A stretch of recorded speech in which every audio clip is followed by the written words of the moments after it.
ఈ రోజే డౌన్లోడ్ చేయండి. మీ ఫేవరెట్ షోస్ చూడండి.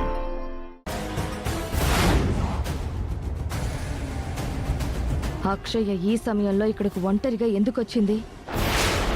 దాని చావును అదే కోరుకుంటుంది. మెల్లగా లోపలికి రప్పించుకుని దాంతో ముక్కు పుడకను దొరికించుకుని చంపేస్తాను. అక్షయ! అక్షయ! ఈ సమయంలో మనతో మాట కూడా చెప్పకుండా ఎక్కడికి వెళ్ళిపోయింది?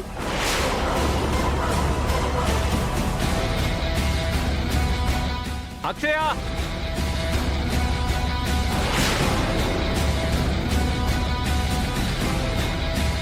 అక్షయ!